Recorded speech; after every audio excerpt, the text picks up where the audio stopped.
Good morning, everyone. It is 8 a.m. Lights are on and I am initiating the cleaning routine. Have you noticed I have also started putting up Christmas decorations? Hey everyone, welcome back. We've been having some snow these past couple of days, which means I'm stuck inside more than usual. Not that I ever go anywhere, but it got me thinking, what may be an interesting topic to cover from the next video? So today I thought it might be interesting to share my experience of becoming a good enough developer. By the way, no coffee today. I found this really cool tea advent calendar. Anyway, since I'm 21 and I've been programming for more than a decade now, I've had my fair share of discouragement over the years. But I've learned a lot out of those experiences, so compiling some of them here to share with you seemed like a good idea. If you're starting out in your software development journey, or even if you're a seasoned professional, it's very likely that at some point, maybe even now, you've felt discouraged or not good enough. If you look at other developers in the field, you're kind of bombarded with so many people who seem and might even be better than you. And if you're starting out and you're not feeling discouraged, that may also be a bad sign, but I'll explain that in a bit. The thing about the tech world is, it's very fast and it's rapidly changing. I mean, every YouTuber probably told you the same thing. But what doesn't immediately click when you hear that is, a vast and rapidly changing field means constant and consistent learning.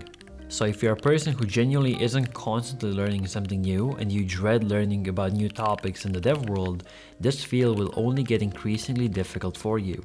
But then the more you learn, the worse you feel about your knowledge because you start to realize how much there really is to learn.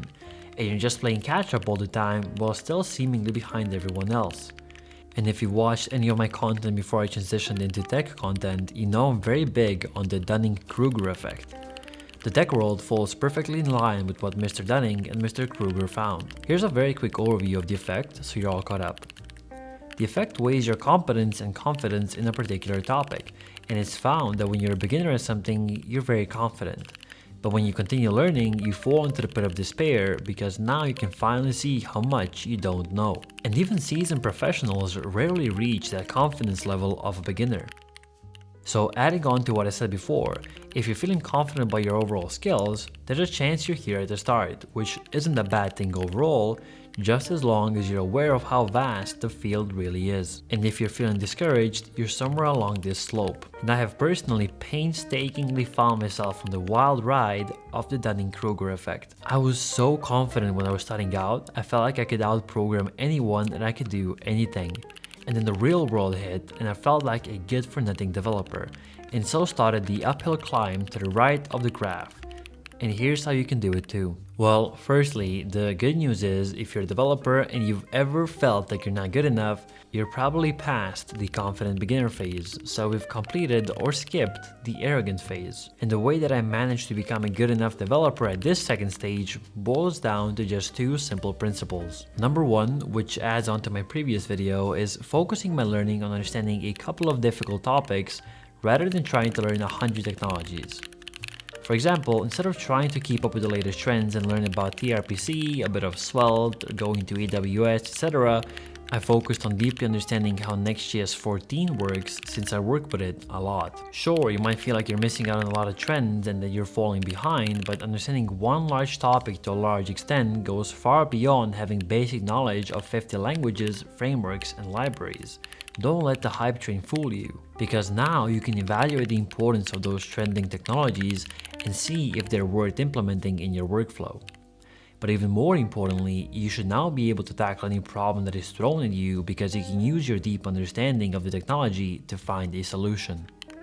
This extends far beyond just problem solving. If you're applying for a job, the interview process will be far easier for you as well. No matter what question you're asked or how the question is phrased, you can come up with an answer based on your own understanding, rather than trying to remember or memorize the answer in advance. This far increases the odds of you landing a position in the first place if that is your primary goal. And the second principle that I apply is being arrogant with myself. Alright, so this requires some clarification. Please don't take this as advice to be arrogant to others that you're the best at something. I think we all have to come to terms with the fact that there is always someone better than us at any specific subject, but I'm always arrogant to myself. So with no matter what task I'm faced with, even if I have zero experience with it, I have the utmost confidence that I can tackle it. Sure, it will probably be quite difficult and will take some time, but I can pull it off. And this is absolutely crucial to being a good enough developer.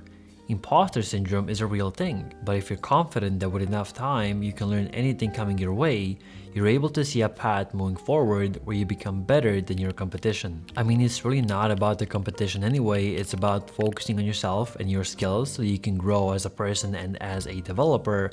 And by being arrogant with yourself and believing in yourself, you're eliminating your biggest enemy, stopping you from reaching your potential: yourself.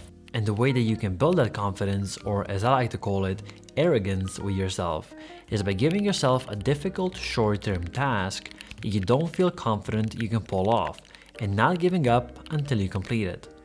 Doing this just once gives you the reference point to go back to in the future that proves that you are capable. And no matter what the challenge, you have the brain power to pull it off. It's just a matter of time. And since time will pass anyway, the only thing important is that now you know you have the mental capacity for anything. So let's combine principle 1, which is focusing on deeply understanding your work, and principle 2, which is having the utmost confidence that you can learn anything. This combination alone allows you to thrive in any field because you deeply understand the technology that you're using, and if something comes along that you don't understand, you'll be able to quickly and confidently tackle it with great understanding. Everything in tech is extremely connected, so nothing that you learn goes to waste. It will 100% come back to help you at some point. And this is why I never feel not good enough or have imposter syndrome.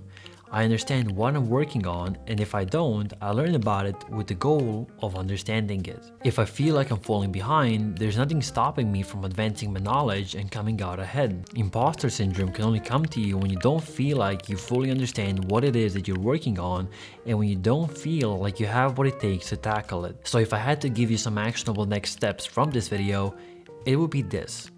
Find tasks that intimidate you and focus on completing them one by one.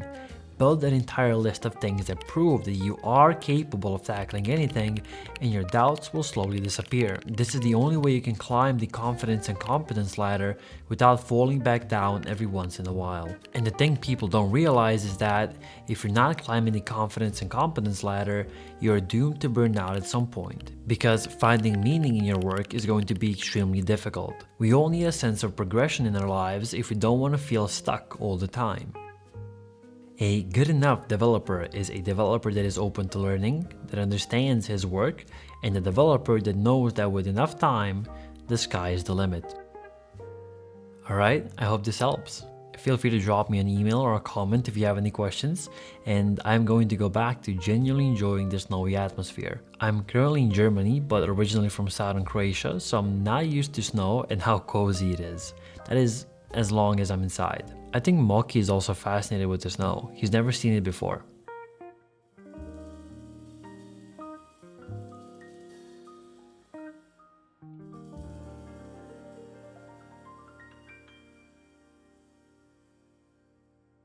Anyway, thank you all for watching, and I'll see you next time.